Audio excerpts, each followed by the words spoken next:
중국에 대한 보편적 정례인권 검토 UPR이 23일 개최됩니다. 이에 앞서 유엔과 유럽연합은 중국의 탈북민 강제 북송 중단을 촉구하고 북한에는 국제규범을 준수해 주민들의 인권을 보장할 것을 요구했습니다. 안준호 기자가 보도합니다.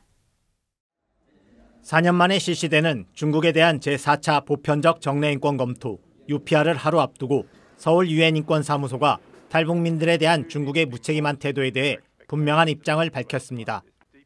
서울 유엔 인권사무소는 22일 BOA에 우리는 모든 국가들이 탈북민에 대한 강제 송환을 중단하고 탈북민들에게 필요한 보호와 인도적 지원을 제공할 것을 촉구하고 있으며 이것은 중국에도 동일하게 적용된다고 밝혔습니다. 서울 유엔 인권사무소는 이어 비자발적으로 본국으로 송환된 북한 주민들은 고문과 자의적 구금 또는 기타 심각한 인권 침해에 노출될 위기에 처해 있다는 사실을 유엔 인권사무소 보고서들은 보여준다고 밝혔습니다. 또 북한 자체의 위태로운 인권 상황은 해외에 거주하는 북한 주민들이 국제사회의 보호를 받아야 할 명백하고도 강력한 필요가 있다는 사실을 의미한다고 지적했습니다.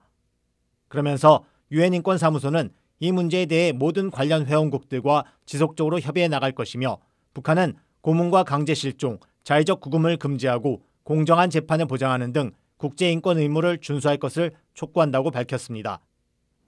유럽연합도 중국의 탈북민 강제 북송 중단을 촉구했습니다.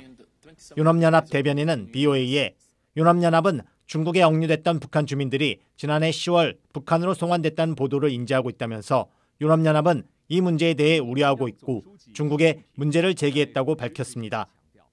이어 유럽연합은 모든 유엔 회원국들이 1951년 난민 지위에 관한 협약과 1967년 난민의정서, 1984년 고문방지 협약에 명시된 국제난민 및 인권법의 핵심 원칙인 강제송환 금지 원칙을 완전히 존중하는 것이 중요하다는 점을 다시 한번 강조한다고 했습니다. 앞서 중국은 지난해 항저우 아시안게임 폐막 직후인 10월 9일 북중 접경 지역에서 탈북민 500에서 600명을 강제 북송했습니다. 국제사회는 이 같은 중국의 탈북민 강제 북송을 중단할 것을 지속적으로 요구해왔습니다. 특히 유엔 난민기구는 지난해 12월 중국 정부에 중국 내 탈북민의 열악한 인권 실태를 인정하고 개선할 것을 권고한 바 있습니다. 그러나 중국은 탈북민을 난민이 아닌 경제적 목적으로 탈출한 불법 이민자로 규정하며 자국의 출입국 관리를 방해하고 있다고 주장하고 있습니다. 또 난민의 지위와 관계없이 송환 시 고문의 위험이 있는 개인을 추방하지 못하도록 하는 고문방지 협약과 관련해선 북한 내 고문과 인권 침해의 증거가 없다고 주장해왔습니다. BOA 뉴스 안준호입니다.